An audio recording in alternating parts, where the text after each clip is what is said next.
ദൈവത്തിലേക്ക് ക്ഷണിക്കാൻ വന്ന പ്രവാചകൻ. മുഹമ്മദ് നബിയുടെ ഒരു പ്രത്യേകത എന്താ? മുഹമ്മദ് നബി ഒരിക്കലും ദിവ്യത്വം അവകാശപ്പെട്ടില്ല. ഞാനാണ് ദൈവം എന്ന് പറഞ്ഞില്ല. ശ്രീ രവിശങ്കർ, അദ്ദേഹത്തിന് ഇസ്ലാമും കമ്മ്യൂണിസവും എന്നൊരു പുസ്തകമുണ്ട്. ഇസ്ലാമും കമ്മ്യൂണിസവും. ആ പുസ്തകത്തിൽ ഒരു ചോദ്യം എന്താണ്? അങ്ങൊന്ന് സായിബാബയെ പോലെ, മാതാമൃതാനന്ദമയെ പോലെ ഒരു ദൈവമാണെന്ന് പറഞ്ഞാൽ അങ്ങയുടെ അഭിപ്രായം എന്താണ്? രവിശങ്കർ പറയാണ്, ഞാൻ സ്നേഹമാകുന്നു. അദ്ദേഹത്തിന്റെ മറുപടിയാണ്, സ്നേഹം ദൈവമാകുന്നു, ദൈവം ഞാനാകുന്നു, ഞാൻ തന്നെയാകുന്നു ദൈവം. നോക്കൂ, സ്നേഹം അത് ദൈവമാകുന്നു, ദൈവം തന്നെയാകും, സ്നേഹം തന്നെയാകുന്നു ഞാൻ. എന്തിനാ അങ്ങനെ പറയുന്നത്? ദൈവത്തിന്റെ വായു ശ്വസിച്ച്, ദൈവത്തിന്റെ വെള്ളം കുടിച്ച്, ദൈവം നൽകിയ കണ്ണുകൊണ്ട് കണ്ട്, ദൈവം തന്ന ഹൃദയം വർക്ക് ചെയ്ത് അല്ലേ? ഇതെല്ലാം നിശ്ചലമാകും. ഒരിക്കലും രവിശങ്കറിന്റെ നിയന്ത്രണത്തിൽ അദ്ദേഹത്തിന്റെ ജീവിതം വരില്ല. ഷുവർ. സായിബാബ മരിച്ചുപോയി, അദ്ദേഹത്തിന്റെ കിഡ്നി ഫെയിലായി, അറിഞ്ഞതുപോലുമില്ല. 2 കിഡ്നി 130 ഗ്രാം ഭാരമുള്ള 2 കിഡ്നി ഫെയിലായതുപോലും സായിബാബക്ക് അറിയാൻ കഴിഞ്ഞില്ല. ശ്വാസകോശം കേടുവന്നത് സായിബാബക്ക് അറിയാൻ സാധിച്ചില്ല.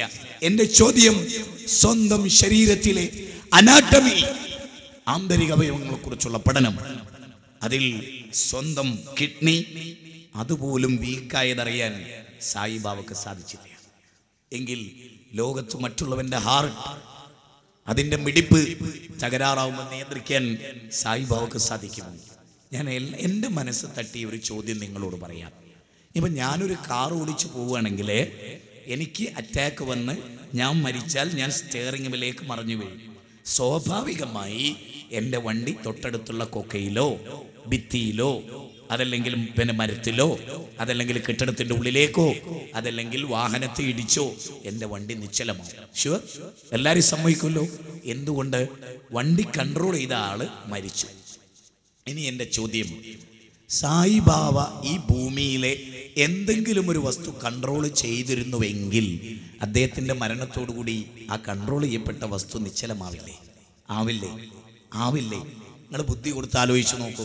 മുഹമ്മദ് നബി സല്ലല്ലാഹു അലൈഹി വസല്ലമ ഈ ഭൂമിയിൽ സൂര്യനോ ചന്ദ്രനോ നക്ഷത്രങ്ങളോ എന്തെങ്കിലും കൺട്രോൾ ചെയ്തിരുന്നെങ്കിൽ അദ്ദേഹം മരിക്കുന്നതോടുകൂടി അത് നിശ്ചലമാകുമായിരുന്നില്ലേ? ചിന്തിച്ചു നോക്ക് എൻ്റെ പ്രിയപ്പെട്ട ഹൈന്ദവരെ, നിങ്ങൾ ഒന്ന് ചിന്തിച്ചു നോക്ക്. അത് നിശ്ചലമാകുമായിരുന്നില്ലേ? എന്തേ അത് നിശ്ചലമാകാതിരുന്നത്? എന്താ അത് നിശ്ചലമാകാതിരുന്നത്? എല്ലാവർക്കും ചിന്തിക്കാൻ ഒരു പോയിന്റ് കൂടെ പറയാം. യേശു ക്രിസ്തുവിനെ വെള്ളിയാഴ്ച കുരിശിലേറ്റി എന്ന് ക്രിസ്ത്യാനികൾ വിശ്വസിക്കുന്നു.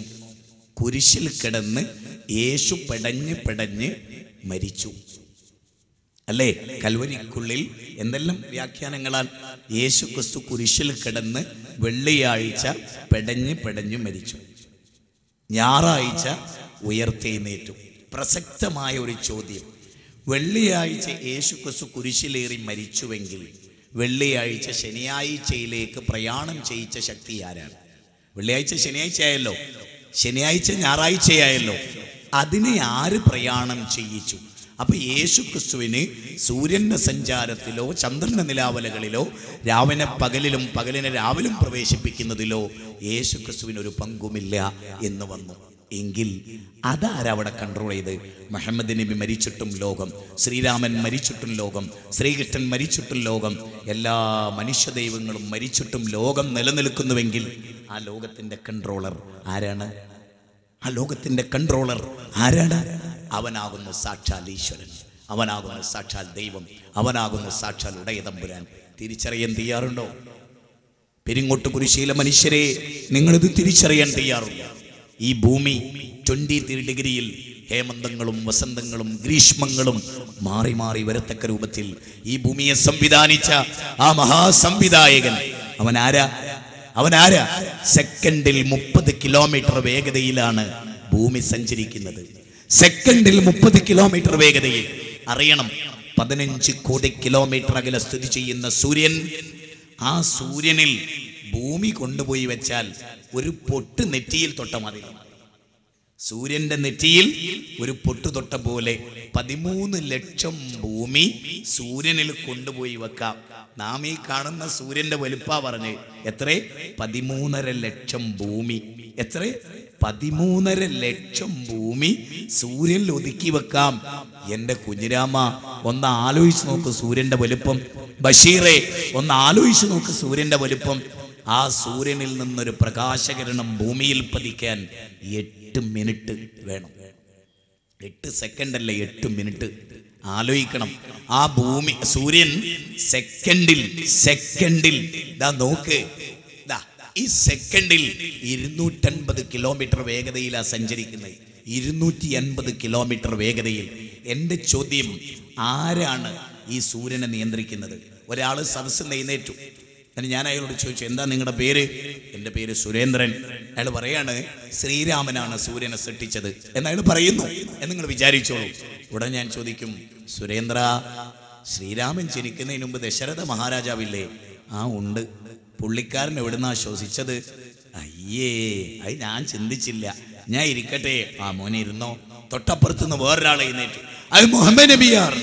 അപ്പം മുഹമ്മദ് നബീൻ്റെ ബാപ്പ മുഹമ്മദ് നബി ജനിക്കുന്നതിന് മുമ്പ് മരിച്ചു. അദ്ദേഹം ശ്വസിച്ചത് എവിടുന്നേ? അദ്ദേഹം ജീവിച്ചത് എവിടെയാ? ആരുടെ വെള്ളാ കുടിച്ചത്? ആരുടെ സൂര്യന്റെ കിരണങ്ങളായിട്ട് വാങ്ങി? എൻ്റെ പൊന്ന മനുഷ്യരെ ഒന്നാലോചിച്ച് നോക്ക്. നരവംശ ശാസ്ത്രജ്ഞന്മാർ പറയുന്നത് ഈ ഭൂമിയിലെ ഒടുവിലത്തെ ഏറ്റവും പ്രധാന സൃഷ്ടി മനുഷ്യനാണ്. അതിന് മുമ്പ് ആകാശമുണ്ട്, ഭൂമിയുണ്ട്, സൂര്യനുണ്ട്, ചന്ദ്രനുണ്ട്, കാട്ടാറുകളുണ്ട്, കാനനങ്ങളുണ്ട്, കാനനം ഗർജിക്കുന്ന സിംഹമുണ്ട്, ആകാശത്ത് വട്ടമിട്ട് പറക്കുന്ന പറവുകളുണ്ട്, ആഴിയിൽ നീന്തി തുടിക്കുന്ന മത്സ്യങ്ങളുണ്ട്. എങ്കിൽ എൻ്റെ പ്രിയപ്പെട്ട മാധവ, മനുഷ്യവാസമില്ലാത്ത കാലത്ത് ആകാശത്തെ സംവിധാനിച്ച ശക്തിയാരാ? അവനാണ് പ്രപഞ്ചത്തിന്റെ നാഥൻ. സമ്മതിച്ചോ? ആ പ്രപഞ്ചത്തിന്റെ നാഥനെ ആരാധിക്കാൻ തയ്യാറുണ്ടോ? ഏറ്റവും അത്ഭുതമായ മറ്റൊരു പോയിന്റ്, ആദിപിതാവായ ആദം ഏതൊരു ദൈവത്തെ വിളിച്ചുവോ ആ ദൈവത്തെയാണ് നോഹ പ്രവാചകൻ വിളിച്ചത്. ആ ദൈവത്തെ 950 വർഷം ഞാൻ എറണാകുളത്തുനിന്ന് ട്രെയിനിൽ കോഴിക്കോടേക്ക് വരികയാണ്. അപ്പം എൻ്റെ തൊട്ടടുത്ത് ശ്രീധരേട്ടൻ്റെ പ്രായമുള്ള ഒരു രമേശൻ നായരുണ്ട്. അയാളുടെ ലോക്കറ്റിൽ അമ്മയുടെ ഒരു ഫോട്ടോ, മാതാമൃതാനന്ദമയുടെ ഒരു ഫോട്ടോ. അപ്പം ഞാൻ സർ എന്ന് പറഞ്ഞ് പരിചയപ്പെട്ടു. എൻ്റെ പേര് പറഞ്ഞു. രമേശൻ നായർ പേര് ചോദിച്ചു, മനസ്സിലാക്കി. ഞാൻ ചോദിച്ചു, അങ്ങ് അമ്മ ഭക്തനാണല്ലേ? ആ അതെ, ഞാൻ അമ്മ ഭക്തനാണ്. അമ്മയെ നിങ്ങൾ വിളിച്ച് പ്രാർത്ഥിക്കാറുണ്ടോ, ആരാധിക്കാറുണ്ടോ? ആ ഞാൻ വിളിക്കാറുണ്ട്. രമേശൻ നായരെ, നിങ്ങൾക്ക് എത്ര വയസ്സായി? അദ്ദേഹം പറഞ്ഞു, എനിക്ക് 60 വയസ്സ്. നിങ്ങൾ ആരാധിക്കുന്ന അമ്മക്കോ 54 വയസ്സ്. അതെങ്ങനെ രമേശൻ നായരെ? നിങ്ങളെ ദൈവം ജനിക്കുന്നതിൻ്റെ 6 കൊല്ലം മുമ്പ് നിങ്ങൾ ഈ ഭൂമിയിലുണ്ട്. ഈ 6 കൊല്ലം നിങ്ങളെ ആരാ സംരക്ഷിച്ചത്? അന്ന് നിങ്ങൾ ആരാധിക്കുന്ന ദൈവം ഉണ്ടോയെന്ന് പോലും നിങ്ങൾക്ക് അറിയില്ല. നിങ്ങൾക്ക് 6 വയസ്സുള്ളപ്പോൾ നിങ്ങൾ ആരാധിക്കാൻ വിചാരിച്ച ദൈവം ജനിക്കണേന്നെ. അതൊരു സുഖമുള്ള ഏർപ്പാടാണോ രമേശൻ നായരെ എന്ന് ചോദിച്ചപ്പോൾ എൻ്റെ കണ്ണിലേക്ക് ഇങ്ങനെ നോക്കി സാധു ഇങ്ങനെ നോക്കി. അപ്പം ഞാൻ എൻ്റെ ബാഗിൽ നിന്നൊരു കേസറ്റ് എടുത്ത് ഒരു ക്ഷേത്രത്തിലെ പ്രഭാഷണത്തിൽ കയ്യിൽ കൊടുത്തിട്ട് പറഞ്ഞു, അങ്ങൊന്ന് ഇതൊന്ന് കേൾക്കണം, എന്നിട്ട് അതിലുള്ള നമ്പറിൽ എന്നെ ഒന്ന് വിളിക്കണം എന്ന് പറഞ്ഞു. രമേശൻ നായർ പിന്നെ വിളിച്ചിട്ടില്ല. കേട്ടോ ആവോ എനിക്കറിയില്ല. ഞാൻ പറയുന്നത്, ഇങ്ങനൊരവസ്ഥ ഇസ്ലാം പരിചയപ്പെടുത്തുന്ന ദൈവത്തിനില്ല. അതായത് ഇസ്ലാം പരിചയപ്പെടുത്തുന്ന ദൈവം മരിക്കൂല. അവന്റെ സൃഷ്ടികൾ മരിക്കും, സൃഷ്ടാവ് മരിക്കില്ല. അല്ലാഹു ലാ ഇലാഹ ഇല്ലാ ഹുവൽ ഹയ്യുൽ ഖയ്യൂം. എല്ലാം സൃഷ്ടിച്ച, എല്ലാം നിയന്ത്രിക്കുന്ന ലോകത്തിന്റെ സൃഷ്ടാവ്, ഒരിക്കലും മരണമില്ലാത്ത, ഹിന്ദുവിനെയും മുസ്ലിമിനെയും ക്രിസ്ത്യാനിയെയും ജൈനനെയും ബൗദ്ധനെയും മതമുള്ളവനെയും ഇല്ലാത്തവനെയും എല്ലാം സൃഷ്ടിച്ച പ്രപഞ്ചത്തിന്റെ നാഥൻ. നിങ്ങൾ ആലോചിച്ചോ, ചില ആളുകൾക്ക് 80 കൊല്ലാണ് ദൈവത്തെ ആരാധിക്കാൻ കഴിഞ്ഞത്, ചില ആളുകൾക്ക് 40 കൊല്ലായിരിക്കും, ചില ആളുകൾക്ക് 3 കൊല്ലായിരിക്കും. നേരെ മറിച്ച് ലോകത്തിന്റെ സൃഷ്ടാവ് ഇവിടെ അല്ലേ?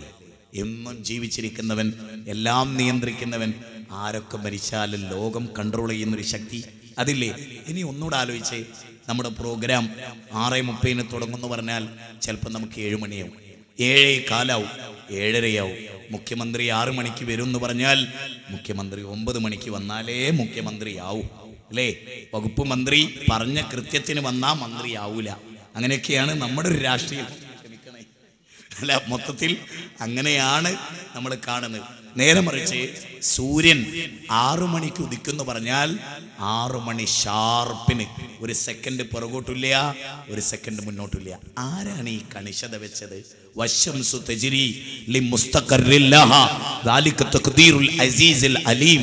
ഖുർആൻ പറയാണ്, ഖുർആനിലെ 36-ാം അധ്യായം 38-ാമത്തെ വചനം, സൂര്യൻ കൃത്യമായി സഞ്ചരിക്കുന്നു. 14 നൂറ്റാണ്ട് മുമ്പാ പറയുന്നത്. ഒരു സെക്കൻഡ് വ്യത്യാസമില്ലാതെ സൂര്യനെ അള്ള സഞ്ചരിപ്പിക്കുന്നു എന്ന് 14 നൂറ്റാണ്ട് മുമ്പ് പറഞ്ഞാൽ അതൊന്നും മുഖവിലക്കെടുക്കണ്ടേ?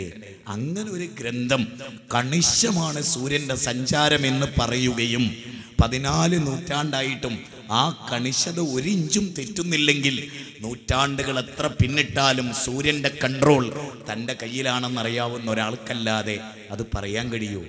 ഇപ്പം ഞാൻ പറയണെന്ത്, 1500 വർഷം കഴിഞ്ഞാലും 1500 വർഷം കഴിഞ്ഞാലും ഞാൻ മരിക്കില്ല എന്ന് ഞാനിപ്പോൾ പറയാം. 1500 വർഷം കഴിഞ്ഞിട്ടും ഞാൻ ജീവിക്കുന്നെങ്കിൽ അതൊരു അത്ഭുതമല്ലേ? അല്ലേ? ചന്ദ്രൻ, വിശുദ്ധ ഖുർആൻ പറയാൻ, ചന്ദ്രനുമുണ്ട് അതിൻ്റെ വൃദ്ധിക്ഷയം, ഒരിക്കലും അത് തെറ്റുകയില്ല. ഇങ്ങനെ കണിശമായി ഈ ഭൂമിയെ നിലനിർത്തുന്നൊരു ശക്തിയില്ലേ? അവൻ ആരാ? അവനാട്ടോ നമ്മുടെ ദൈവം. അവനാ നമ്മുടെ ദൈവം. ഗുരുവായൂരപ്പ നിങ്ങൾ വിളിച്ചാലും നിങ്ങൾക്ക് അനുഗ്രഹം തരുന്നത് ഗുരുവായൂരപ്പനല്ല, സൃഷ്ടാവാണ്. അതെ, നിങ്ങൾ ഗുരുവായൂർ ചെന്ന് തുലാഭാരം നടത്തി ചിലപ്പോൾ നിങ്ങൾക്ക് കുട്ടി ഉണ്ടാവും. അപ്പം നിങ്ങൾ എന്താ വിചാരിക്കുക? ഗുരുവായൂരപ്പൻ്റെ കടാക്ഷം അല്ല മനുഷ്യരെ. ഗുരുവായൂരപ്പനെ നിങ്ങൾ വിളിച്ചപ്പോഴും നിങ്ങളോട് കടാക്ഷം കാണിച്ചത് നിങ്ങളുടെ സൃഷ്ടാവാണ്.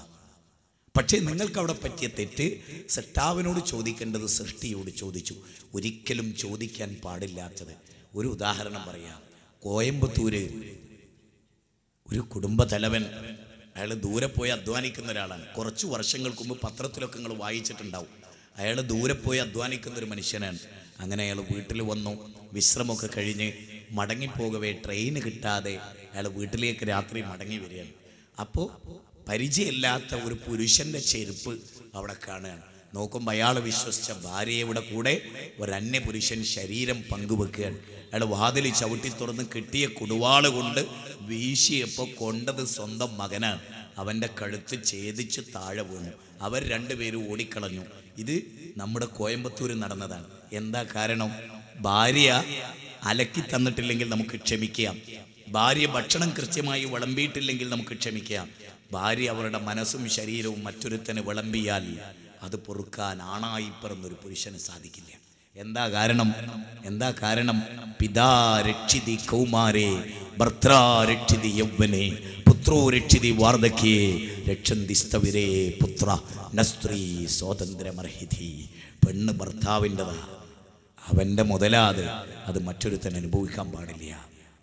അതാണ് റൂൾ. അതിനെതിരെ തെറ്റിയാൽ നമുക്ക് സഹിക്കാൻ പറ്റുമോ?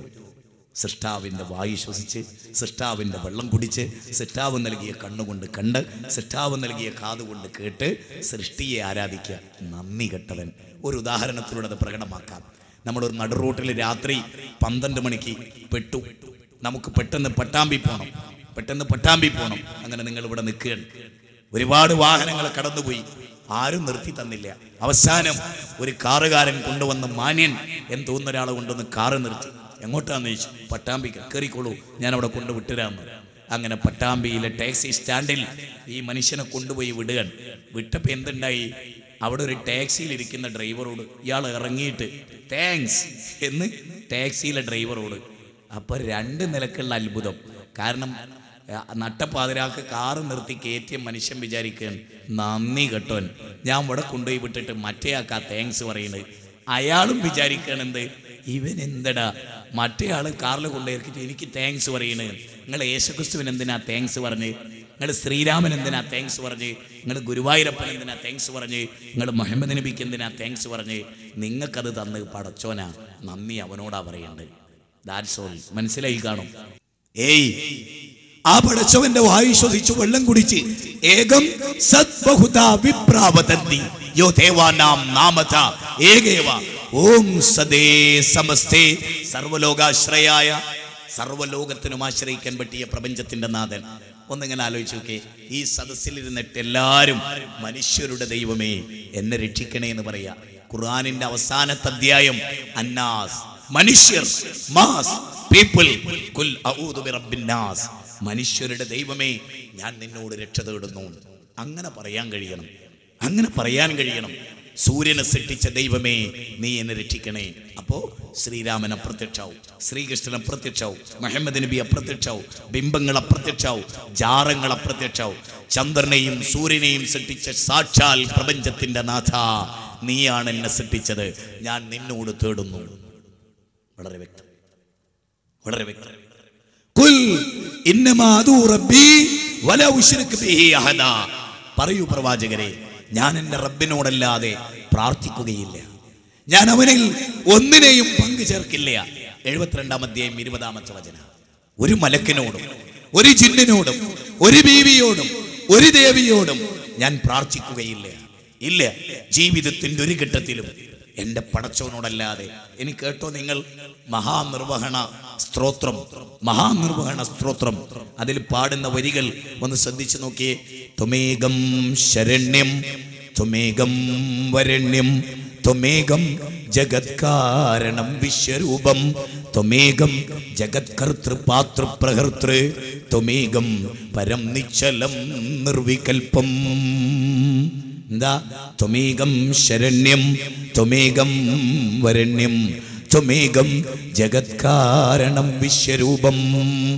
ദൈവമേ, ഏകനായ ദൈവമേ, ഞാൻ നിന്നോട് മാത്രമായി പ്രാർത്ഥിക്കുന്നു. ഏകനായ ദൈവമേ, എൻ്റെ നേർച്ചകൾ, വഴിപാടുകൾ, അർച്ചനകൾ നിന്നോട് മാത്രമാണ്. ത്വമേകം ജഗത്കാരണം വിശ്വരൂപം. നീ ജഗത്തിന്റെ കാരണക്കാരനാണ്, അണ്ടകടാഹത്തിന്റെ ജഗദീശ്വരനാണ്, 14 ലോകങ്ങളെയും സംവിധാനിച്ച പ്രപഞ്ചത്തിന്റെ നാഥനാണ്. കണ്ടോ? അങ്ങനെയൊരു ദൈവത്തിലേക്ക് മനുഷ്യരെ ക്ഷണിക്കുക, അതാ മതം. വിശുദ്ധ ഖുർആനിലെ ചില വചനം, യാ അയ്യുഹന്നാസ്, അല്ലയോ മനുഷ്യരെ, ഇന്നാ ഖലഖനാകും മിൻ ദക്കരിൻ വ ഉൻസാ, മനുഷ്യരെ ഒരാണിൽ നിന്നും ഒരു പെണ്ണിൽ നിന്നുമാണ് നിങ്ങളെ സൃഷ്ടിച്ചത്. 49-ാം അധ്യായം 13-ാമത്തെ വചനമാണ്.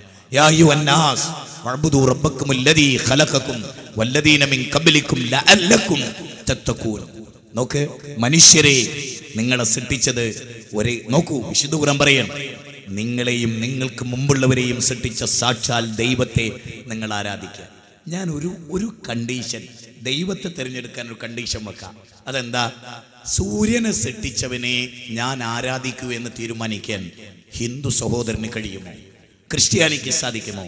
എങ്കിൽ നീ ശ്രീരാമനെ വിളിക്കില്ല, ഗുരുവായൂരപ്പനെ വിളിക്കില്ല, മുഹമ്മദ് നബിയെ വിളിക്കില്ല, യേശു ക്രിസ്തുവിനെ വിളിക്കില്ല, സാക്ഷാൽ അവരുടെയൊക്കെ പ്രപഞ്ചനാഥനെ, ഹിന്ദുവിൻ്റെയും മുസ്ലിമിൻ്റെയും ക്രിസ്ത്യാനിയുടെയും ജൈനന്റെയും ബൗദ്ധന്റെയും മതമുള്ളവന്റെയും ഇല്ലാത്തവന്റെയും സാക്ഷാൽ പടച്ചോനെ, അവനെ വിളിക്കാനേ നിനക്ക് കഴിയൂ. അതാ ഹിരണ്യഗർഭഃ സമവർത്തദാഗ്രേ ഭൂതസ്യ ജാത പതിരേക ആസീത് സദാധാര പൃഥിവിയും ദ്യാമുദേവായ കശ്വൈ ദേവായ ഹവിഷാവിധേമാം. ആകാശഭൂമികളുടെ തമ്പുരാൻ, ഈ ബ്രഹ്മാണ്ടത്തിന്റെ അതീശാധികാരി, ലോകത്തെ സൃഷ്ടിച്ചവൻ, ശാന്തമായ സ്വർഗപ്രവേശനത്തിന് കാരണമാകുന്ന ഏകദൈവാരാധന. അതിലേറ്റവും പ്രധാനമായ ഒരു വചനം നിങ്ങളെ ഞാൻ കേൾപ്പിക്കാം. അന്തം തമഹ പ്രവിശംതിയേ സംപുത്യമുപസതേ തഥോഭൂയ ഇബദേ യഹു സംപുത്യാം രദഹ. ഈശാവാശോപനിഷത്തിലെ 12-ാമത്തെ ശ്ലോകമാണ്. എന്താ ഇതിനർത്ഥം എന്നറിയോ? അന്തം തമഹ പ്രവിശംതിയേ സംപുത്യമുപസതേ തഥോഭൂയ ഇബദേ യഹു സംപുത്യാം രദഹ. ദൈവേതര ശക്തികളെ നിങ്ങൾ ആരാധിച്ചാൽ ഘോരാന്ധകാരമായ നരകത്തു പതിക്കും. ഇപ്പം നമ്മളെ ശ്രീരാമകൃഷ്ണ മഠം തൃശ്ശൂർ പൊറനാട്ടുകര ഒരു ബുക്ക് പ്രസിദ്ധീകരണാലയമുണ്ട്, എല്ലാവരും കണ്ടിട്ടുണ്ടാവും, വായിച്ചിട്ടുണ്ടാവും. അതിൽ നിന്നിറങ്ങുന്ന ഒരു പുസ്തകമാണ് ഹിന്ദുധർമ്മ പരിചയം. എന്താണ് ഹിന്ദുധർമ്മ പരിചയം? അതിൻ്റെ ഓദർ കെ പരമേശ്വരൻ പിള്ള. ആരാണ്? കെ പരമേശ്വരൻ പിള്ള. കെ പരമേശ്വരൻ പിള്ള എഴുതിയ ഹിന്ദുധർമ്മ പരിചയം എന്ന പുസ്തകത്തിലെ 21-ാം അധ്യായം, ഒന്നോ പലതോ എന്നാണ് അധ്യായത്തിന്റെ പേര്.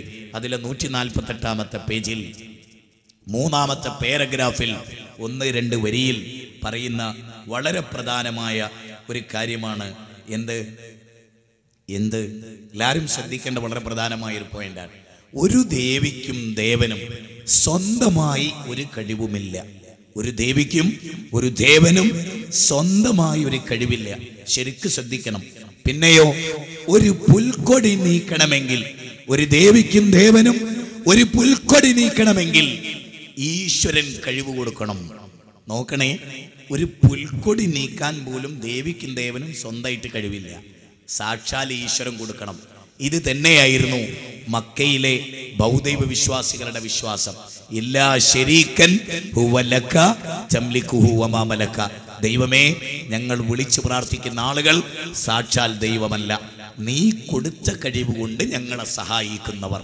കണ്ടോ, ഇത് തന്നെയാണ് കേരളത്തിലെ സമസ്തക്കാരുടെയും വിശ്വാസം. പടച്ചോനെ, നീ കൊടുത്ത കഴിവിൽ നിന്ന് ഞങ്ങൾ തേടുന്നു. ഈ വിശ്വാസം ശരിയല്ല എന്നാണ് വേദം പഠിപ്പിക്കുന്നത്. മറിച്ച് വേദം പറഞ്ഞത്, നിങ്ങൾക്ക് വായു നൽകിയ, നിങ്ങൾക്ക് വെള്ളം നൽകിയ നിങ്ങളുടെ ദൈവത്തോട് ചോദിക്കാൻ നിങ്ങൾക്ക് എന്താണ് മടി? അതുകൊണ്ട് ഈ പെരിങ്ങോട്ട് കുരിശിയിൽ എൻ്റെ പ്രസംഗം കേൾക്കുന്നവരോട് എനിക്ക് പറയാനുള്ളത്, ഒറ്റ ദൈവം മാത്രമേ, അവനെ മാത്രം ആരാധിക്കണമെന്നാണ് ഇസ്ലാം പറഞ്ഞത്. അപ്പം നിങ്ങൾ എങ്ങനെ മനസ്സിലാക്കണം? കല്ലും മുള്ളും മുരടും മൂർഖൻ പാമ്പും കാഞ്ഞിരക്കുറ്റിയും മാൽത്തറകളും മക്ബറകളും ജാറങ്ങളും പുണ്യപുഷ്പങ്ങളും മണ്ഡപങ്ങളും ശ്രീകോവിലുകളും ആൽച്ചാരകളും മനുഷ്യദൈവങ്ങളും ദേവിയും ബീവിയും മൗലിയാക്കളും ജിന്നുകളും മലക്കുകളും എല്ലാം ഉപേക്ഷിച്ച് ഏകനായ ദൈവത്തെ മാത്രം ആരാധിക്കണം. പിന്നെ മറ്റൊരു പ്രശ്നം കൂടിയുണ്ട് ഗൗരവമായ. ഞാൻ ചോദിക്കുകയാണ് നിങ്ങളോട്, ശ്രീരാമന് എത്ര ഭാഷ അറിയാമായിരുന്നു? ശ്രീകൃഷ്ണന് എത്ര ഭാഷ അറിയാമായിരുന്നു? യേശു ക്രിസ്തുവിന് എത്ര ഭാഷ അറിയാമായിരുന്നു? മുഹമ്മദ് നബിക്ക് എത്ര ഭാഷ അറിയാമായിരുന്നു? മൊയ്തീൻ ഷേഖിന് എത്ര ഭാഷ അറിയാം? ഏതായാലും മലപ്പുറത്ത് ജനിച്ച ഒരാളല്ല മൊയ്തീൻ ഷേഖ്, കോട്ടയത്തും ജനിച്ച ഒരാളല്ല. അപ്പം മൊയ്തീൻ ഷേഖിന് മലയാളം അറിയില്ല. അപ്പം ഇവിടുത്തെ പള്ളിയിലെ മൊയ്ലിയാർ മൊയ്തീൻ ഷേഖ് എൻ്റെ കുട്ടീൻ്റെ പള്ളയിലെ വരുത്തം മാറ്റണേ തന്നെ. മൊയ്തീൻ ഷേഖിന് എന്ത് പള്ള?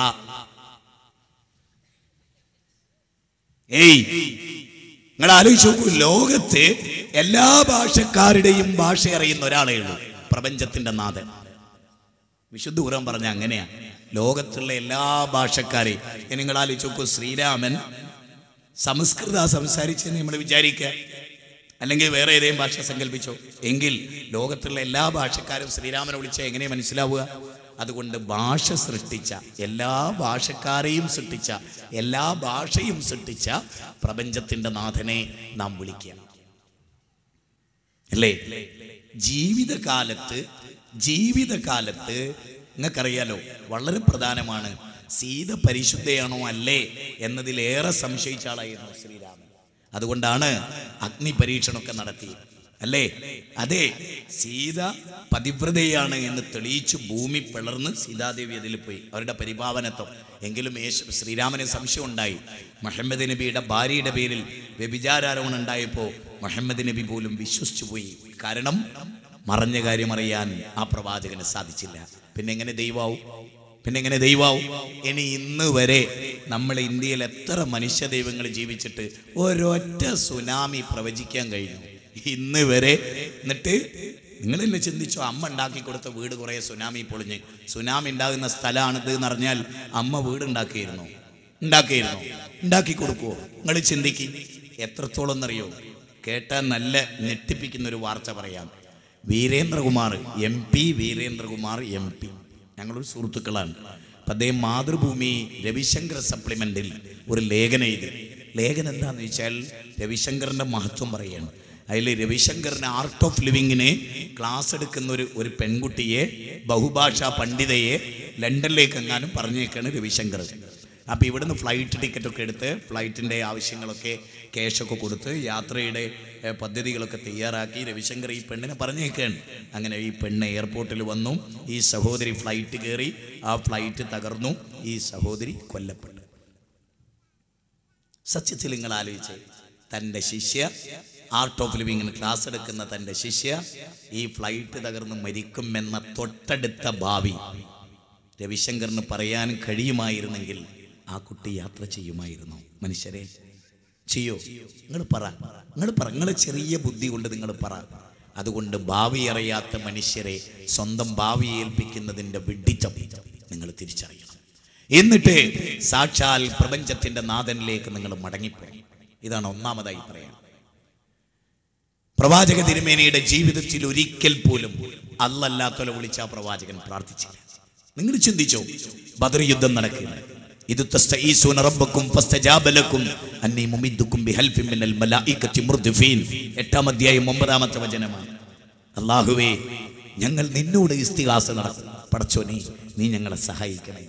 ഇബ്രാഹിം നബിയെ തീക്കുണ്ടാരത്തിലേക്ക് എറിഞ്ഞപ്പോൾ ഇബ്രാഹിം നബി അസ്ബി അല്ലാ, എനിക്ക് അല്ല മതി, മൊയ്തീൻ ഷേഖ് മതി എന്നല്ല, മമ്പർ ഞങ്ങൾ മതി എന്നല്ല. ഇപ്പം ഇവിടെയൊക്കെ ഹലറത്തി കുറേ ഷെയ്ഖന്മാരെ പേരാണ് ഉസ്താദ് പറയും. എല്ലാം അങ്ങോട്ട് വിടുകയാണ്, ബാണം വിടണമായിരി, എല്ലാം അവിടെ കിട്ടുന്നതാണ്. മാത്രമല്ല, ഈ തിരുവനന്തപുരത്ത് കഴിഞ്ഞ ദിവസം AP സുന്നികൾ ഞങ്ങളുമായി നടത്തിയൊരു സംവാദം എന്താ അറിയോ? മുഹമ്മദ് നബി ലോകത്തിന്റെ ഏത് ഭാഗത്ത് നടക്കുന്നതും കാണും, കേൾക്കും, അറിയും എന്നാണ്. അല്ലയോ? അല്ലേ. അപ്പൊ അല്ലയും മുഹമ്മദ് നബി തമ്മിൽ ഒരു വ്യത്യാസവും. അല്ല ലോകത്തെടുക്കുന്നൊക്കെ കാണും. മുഹമ്മദ് നബി കാണും. അപ്പൊ അല്ലയും മുഹമ്മദ് നബിയും തമ്മിലുള്ള വ്യത്യാസം എന്താ? സൃഷ്ടാവും സൃഷ്ടിയും തമ്മിലുള്ള വ്യത്യാസം എന്താ? എന്തിന്? മരിച്ചുപോ ജീവിതകാലത്ത് പ്രവാചകന്റെ ഭാര്യയുടെ മാല നഷ്ടപ്പെട്ടു, സ്വർണ്ണാഭരണം. പ്രവാചകൻ തിരയാണ്, ഭയങ്കര തെരച്ചില്, അനുയായികളും തിരയാണ്. അങ്ങനെ ആ സമയം തെറ്റി, അങ്ങനെ ആ വ്യഭിചാരോപണം ഉണ്ടായത്. എന്നിട്ട് എന്തേ ഉണ്ടായത്? ആകെ നിരാശപ്പെട്ടു, മാല കാണാനില്ല. സത്യത്തിൽ എവിടെയുണ്ട് മാല?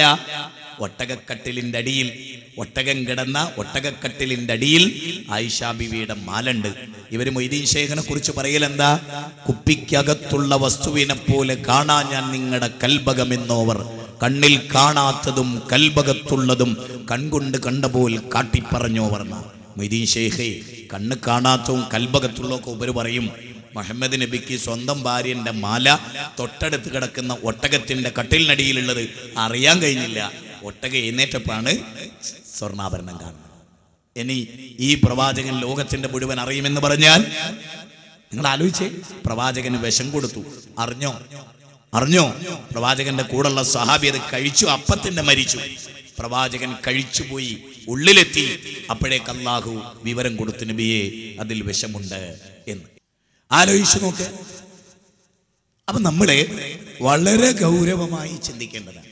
ഭാവി അറിയാൻ, ഭാവി പ്രവചിക്കാൻ ഒരാൾക്കും സാധിക്കില്ല. ഒരു ജ്യോത്സ്യനും നാളെ എവിടെ വെച്ച് നമ്മൾ മരിക്കും, എന്തുണ്ടാകും, സുനാമി ഉണ്ടാകുമോ, ഭൂകമ്പം ഉണ്ടാകുമോ, ചുഴലിക്കാറ്റുണ്ടാകുമോ, ഒന്നും പറയാൻ ഒരാൾക്ക് സാധ്യമല്ല.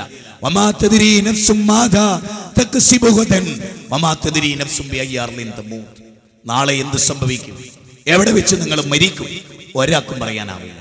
അതുകൊണ്ട് നമ്മൾ ഒന്നാമതായി ഉൾക്കൊള്ളേണ്ടത് ഏകദൈവത്തെ കുറിച്ചാണ്. നമുക്ക് വായു നൽകിയ, നമുക്ക് വെള്ളം നൽകിയ, ഈ ഭൂമി ഇவ்விதം സൃഷ്ടിച്ച, നമുക്ക് ആവശ്യമായ എല്ലാ സൗകര്യവും നൽകിയ പരമകാരുണ്യകനായ പ്രപഞ്ചത്തിന്റെ നാഥനെ നാം അറിയാൻ. അതുകൊണ്ട് തന്നെ ആ പടച്ച തമ്പുരാനെ ആരാധിക്കാനാണ് നമ്മൾ പ്രധാനമായി ശ്രദ്ധിക്കുന്നത്. ഒന്നാമത്തെ കാര്യം ഇതാണ്. 2, ആരാണ് പ്രവാചകൻ? പ്രവാചകൻ മുഹമ്മദ് നബി ആരാണ്? ലോകർക്കാകമാനമുള്ള പ്രവാചകനാണ്. വമാ അർസൽനാക ഇല്ലാ റഹ്മത്തൽ ലിൽ ആലമീൻ. വിശുദ്ധ ഖുർആനിലെ 21-ാം അധ്യായം 107-ാമത്തെ വചനമാണ്. 107-ാമത്തെ വചനം. അവിടെ പ്രവാചക തിരുമേനി പറഞ്ഞത്, അല്ലാഹു സുബ്ഹാനഹു വ തആല പറയുന്നത്, പ്രവാചകൻ ലോകത്തിന് മുഴുവനും അനുഗ്രഹമാണ് എന്ന്. ഏതസ്മിൻ നന്ദരേ മ്ലേച്ഛാചാര്യണ സമുന്നിത മഹാമതിദിക്കാതെ ശിഷ്യശാഖ സമുന്നിതം. അങ്ങനെ ഇരിക്കുമ്പോൾ വിദേശീയനായ ഒരു ആചാര്യൻ വരും, മുഹമ്മദ് എന്ന പേരിൽ ഖ്യാതി നേടും. ഈ മുഹമ്മദ് നബി പഠിപ്പിച്ച തത്വങ്ങൾ നിങ്ങൾ എല്ലാവരും ആലോചിച്ചിട്ടുണ്ടോ? ഞാൻ പറയുന്ന ഇനിയുള്ള പോയിന്റ് എല്ലാവരും പ്രത്യേകമായി ശ്രദ്ധിക്കണം. ലോകത്തേതെങ്കിലും ഒരു ഭരണാധികാരി മദ്യമുക്തമായ ഒരു രാജ്യം ഭരിച്ചിട്ടുണ്ട്? ഒരൊറ്റ വ്യക്തിയും മദ്യപിക്കാത്ത ഒരു രാജ്യത്തെ ഭരിക്കാൻ ലോകത്തേതെങ്കിലും ഒരു കമ്മ്യൂണിസ്റ്റ് നായകന് സാധിച്ചിട്ടുണ്ട്? ഏതെങ്കിലും ഒരു രാഷ്ട്രീയക്കാരന് സാധിച്ചിട്ടുണ്ടോ? ഏതെങ്കിലും ഒരു രാജാവിന് സാധിച്ചിട്ടുണ്ടോ? ഏതെങ്കിലും ഒരു നാട്ടുരാജാവിന് സാധിച്ചിട്ടുണ്ടോ? ചാരായ ഷാപ്പില്ലാത്ത, മദ്യഷാപ്പില്ലാത്ത ഒരു രാജ്യത്തെ ഭരിക്കാൻ സാധിച്ചിട്ടുണ്ടോ? മുഹമ്മദ് നബിക്ക് സാധിച്ചു. The 100 by Michael Lachard, the most influence എന്നാണ് അദ്ദേഹം പറഞ്ഞത്. ലോകത്തിൽ ഏറ്റവും കൂടുതൽ സ്വാധീനം ചെലുത്തിയ വിശ്വാചാര്യൻ മുഹമ്മദ് നബി സല്ലല്ലാഹു അലൈഹി വസല്ലം. വേശ്യാലയമില്ലാത്തൊരു രാജ്യം ഭരിച്ച പ്രവാചകൻ, പലിശാലയമില്ലാത്തൊരു രാജ്യം ഭരിച്ച പ്രവാചകൻ, ഒരൊറ്റ മനുഷ്യനും പലിശ വാങ്ങാത്ത, പലിശ കൊടുക്കാത്ത രാജ്യം ഭരിച്ച പ്രവാചക തിരുമേനി എങ്ങനെ സാധിച്ചു? എങ്ങനെ സാധിച്ചു? അത്ഭുതകരമാണ്. Pandit Jawaharlal Nehru glimpses of world ഹിസ്റ്ററിയിൽ പറഞ്ഞു, ഏക ദൈവത്തെക്കുറിച്ചുള്ള ബോധം, മരണത്തിന് ശേഷമുള്ള ജീവിതത്തെക്കുറിച്ചുള്ള ബോധം. മരണത്തിന് ശേഷമുള്ളൊരു ജീവിതം. മഹാഭാരത യുദ്ധം നടക്കുമ്പോൾ അർജുനൻ പറഞ്ഞു, ശ്രീകൃഷ്ണനോട് പറഞ്ഞു, ഞാൻ യുദ്ധം ചെയ്യില്ല. കാരണം മറുഭാഗത്ത് ദ്രോണാചാര്യർ, ഭീഷ്മാചാര്യർ, കവചകുണ്ടലം അനുഗ്രഹമായി ലഭിച്ച കർമ്മൻ, അശ്വത്ഥാമ, എല്ലാവരും വേണ്ടപ്പെട്ടവർ, ഞാൻ അവരോട് യുദ്ധം ചെയ്യില്ല. ശ്രീകൃഷ്ണൻ പറഞ്ഞു, ഹതോവ പ്രാപ്സസി സ്വർഗം ജിതോവ ഭോക്ഷസി മഹീം തസ്മാ ദുത്തിഷ്ഠ കൗന്ദേയ യുദ്ധായ കൃതനിക്ഷയ. ഭഗവത്ഗീതയുടെ 2-ാം അധ്യായം 37-ാമത്തെ ശ്ലോകമാണ്. അർജുന, ഇത് ധർമാധർമ്മ യുദ്ധമാണ്. ഈ യുദ്ധത്തിൽ നീ കൊല്ലപ്പെട്ടാൽ നീ സ്വർഗത്ത് പോകും. ഈ യുദ്ധത്തിൽ നീ വിജയിച്ചാൽ 2 രാജ്യങ്ങളും നിനക്ക് അനുഭവിക്കാം. അപ്പൊ സ്വർഗം, ആ സ്വർഗത്തെക്കുറിച്ചുള്ള പഠനം എന്റെ ജീവിതം മദ്യപിച്ചു തീർക്കാനുള്ളതല്ല, എന്റെ ജീവിതം വ്യഭിചരിച്ചു തീർക്കാനുള്ളതല്ല, എന്റെ ജീവിതം പുകച്ചുരുളി തീർക്കാനുള്ളതല്ല, എന്റെ ജീവിതം ആടിയും പാടിയും തുലയ്ക്കാനുള്ളതല്ല, എന്റെ ജീവിതം പെണ്ണിന്റെ നേരെ കുതിര കയറാനുള്ളതല്ല, എന്റെ ജീവിതം ആളുകൾക്കെതിരെ അരാജകത്വങ്ങൾ അരങ്ങു തീർക്കാനുള്ളതല്ല എന്ന തിരിച്ചറിവ്. അത് മതം മനുഷ്യനുണ്ടാക്കി. എന്റെ ജീവിതം എന്റെ സൃഷ്ടാവിന് ദാനമാണ്. എന്റെ ദൈവം എന്നോട് ചോദിക്കും, ഞാൻ എന്ത് ചെയ്തു എന്ന്. 10-60 കൊല്ലം എനിക്ക് എന്റെ ദൈവം ആയുസ് നൽകി, ഞാൻ എന്ത് ചെയ്തു? പ്രവാചകൻ അങ്ങനെ പഠിപ്പിച്ചു. നോക്കണേ നിങ്ങൾ, ആയിഷ ബീവി റളിയല്ലാഹു തആല അൻഹ പറയാണ്, മുഹമ്മദ് നബി പ്രവാചകനായി മക്കയിൽ വന്നു. ശ്രദ്ധിക്കണേ, മുഹമ്മദ് നബി പ്രവാചകനായി മക്കയിൽ വന്നു. മദ്യപിക്കരുത് എന്നായിരുന്നു അദ്ദേഹം ഞങ്ങളോട് പറഞ്ഞിരുന്നതെങ്കിൽ, വ്യഭിചരിക്കരുത് എന്നായിരുന്നു അദ്ദേഹം ഞങ്ങളോട് പറഞ്ഞിരുന്നതെങ്കിൽ ഞങ്ങൾ മാറുമായിരുന്നില്ല. ഒന്നാമതായി അദ്ദേഹം ഞങ്ങളെ ആരാണ് ഈശ്വരൻ എന്ന് പഠിപ്പിച്ചു, ദൈവം ആരാന്ന് പഠിപ്പിച്ചു. ദൈവത്തെ ഓർത്ത് നീ എന്നോടത് പറയരുത്, ദൈവത്തിന് നിലക്കാത്തത് ഞാൻ ചെയ്യില്ല. നക്ഷത്രങ്ങളാണ് മനുഷ്യന്റെ ജീവിതത്തിന്റെ ജയാപജയങ്ങൾ നിർണയിക്കുന്നത് എന്ന് വിശ്വസിച്ച മടയന്മാർ, അന്ധവിശ്വാസികൾ, പാപം പിടിച്ച ഭക്തജനങ്ങൾ അവരെ ചൂഷണം ചെയ്തു. എന്നിട്ട് കളം വരച്ചു പുരോഹിതന്മാർ, അങ്ങോട്ട് നോക്കി ഇങ്ങോട്ട് നോക്കി കബഡി നിരത്തി ചൊവ്വാദശവും ശനിദശയും പറഞ്ഞ് അനവധി ആളുകളുടെ ജീവിതം ചൂഷണം ചെയ്തു. ഇല്ല സുഹൃത്തുക്കളെ, ദൈവം മനുഷ്യന് നിശ്ചയിച്ച റൂട്ടല്ലാതെ, നിന്റെ ദൈവം നിന്റെ തലയിൽ വരച്ച വിധിയല്ലാതെ ഒരു നക്ഷത്രവും ഒരു സൂര്യനും നിന്റെ ജീവിതത്തിൽ ഇടപെടുന്നില്ല, ഒരൗലിയയും നിന്റെ ജീവിതത്തിൽ ഇടപെടുന്നില്ല. എല്ലാം നിന്റെ സൃഷ്ടാവ് പടച്ചതമ്പുരാൻ. അല്ലാഹുമ്മ ലാ മാനിയ ലിമാ അഅതൈത വലാ മൂതിയ ലിമാ മനാത് വലാ യൻഫഉ ദൽ ജദ്ദി മിൽ അൽ ജദ്. അല്ലാഹ്, നീ നൽകിയത് തടയാൻ, നീ തടഞ്ഞത് നൽകാൻ ലോകത്തൊരാൾക്ക് സാധ്യമല്ലല്ലാ. നീ വിധിച്ചതിനെ റദ്ദ് ചെയ്യാൻ ലോകത്ത് സഹോദരിമാരെ ഒരാൾക്കും കഴിയില്ല. അതുകൊണ്ട് കുട്ടികളെ തരുന്നതും കുട്ടികളെ തിരിച്ചു വിളിക്കുന്നതും എല്ലാം അല്ലാഹുവാണ്. വമാമിൻ ദാബത്തിൻ ഫിൽ അർളി ഇല്ലാ അലല്ലാഹി റിസ്ഖുഹാ വയഅലമു മുസ്തഖറഹാ വമുസ്തൗദഹാ കുല്ലും ഫീ കിതാബിൻ മുബീൻ. എല്ലാ ജീവവർഗങ്ങളെയും സൃഷ്ടിക്കുകയും അതിനാവശ്യമായ താവളങ്ങൾ ഒരുക്കുകയും ചെയ്തവൻ ഈ പ്രപഞ്ചത്തിന്റെ നാഥനാണ്. നിന്റെ കാലൊടിഞ്ഞത്, നിന്റെ കൈയൊടിഞ്ഞത്, നിന്റെ മകൾ സുനാമിയിൽ മരിച്ചത് എല്ലാം ദൈവനിശ്ചയമാണ്. ആ വിധിയിൽ ക്ഷമിക്കേണ്ടവനാണ് നീ. അതുകൊണ്ടാ യൂസുഫ് നബിയെ പൊട്ടക്കിണറിൽ കൊണ്ടുപോയിട്ടപ്പോഴും തൻ്റെ മകൻ നഷ്ടപ്പെട്ടു എന്ന ബോധമുണ്ടായപ്പോഴും എന്ത് പറഞ്ഞത്? ഫസബ്റുൻ ജമീൽ വല്ലാഹു മുസ്തആനു അലാ മാ തസിഫൂൻ. ഞാൻ ക്ഷമിച്ചിരിക്കുന്നു, എൻ്റെ വിഷമങ്ങൾ പ്രപഞ്ചത്തിൻ്റെ നാഥനോട് പറയുന്നു. നമ്മുടെ എല്ലാ വിഷമങ്ങളും നമ്മളെല്ലാവരും പറയും. എന്തിനധികം നമ്മുടെ നായനാര് വരെ പത്രക്കാരോട് പറഞ്ഞു, വല്ലാണ്ട് കളിക്കണ്ട, മേലൊരാളുണ്ട്, മേലെ ഒരാളുണ്ട്. എല്ലാം കാണുന്നൊരു സർവശക്തൻ, എല്ലാം അറിയുന്നൊരു സർവശക്തൻ, ഒരു ഉടയതമ്പുരാൻ അല്ലേ? ത്വമേവ ശരണം ഗച്ഛ സർവഭാവേന ഭാരത തൽപ്രസാദാത് പരം ശാന്തി സ്ഥാനം പ്രാപ്സ്യസി ശാശ്വതം. ആ ശാശ്വതമായ 18-ാം അധ്യായത്തിൽ 62-ൽ പറഞ്ഞ ശ്രീമദ് ഗീതയിൽ പറഞ്ഞിട്ടുള്ള ആ ശാശ്വതമായ സ്വർഗം, അതാ ഖുർആൻ പറഞ്ഞ് ആ സ്വർഗത്തിന് വേണ്ടി ജീവിക്കാനാ പറഞ്ഞേ. അപ്പൊ നിങ്ങൾ നോക്കും, മുഹമ്മദ് നബി ജീവിച്ച നാട്, വളർന്ന നാട്, നബി ഭരണം നടത്തിയ നാട്, അളവിലും തൂക്കത്തിലും കൃത്രിമമില്ലാതെ രാജ്യം ഭരിച്ച പ്രവാചക ചക്രവർത്തി മുഹമ്മദ് നബി ചരിത്രത്തിൻ്റെ നിഴലിൽ ജീവിച്ച എങ്ങനെ പല്ല് തേക്കണം, എങ്ങനെ മീശ വെട്ടി ഒതുക്കണം, എങ്ങനെ കുളിക്കണം എന്ന് ലോകത്തെ പഠിപ്പിച്ച പ്രവാചകൻ. അയൽവാസി പട്ടിണി കിടക്കുമ്പോൾ വയറ് നിറയെ ആഹരിക്കരുത് എന്ന് ലോകത്തെ പഠിപ്പിച്ച പ്രവാചകൻ. ആട്ടിറച്ചി ഉണ്ടാക്കിയാൽ അത് ഒരൽപ്പം വെള്ളം ചേർത്തെങ്കിലും നേർപ്പിച്ച് നിന്റെ അയൽവാസിയായ മാധവനും സുരേന്ദ്രനും പങ്കുവെക്കണം എന്ന് പഠിപ്പിച്ച വിശ്വാചാര്യൻ. എത്രത്തോളം എന്നറിയുമോ?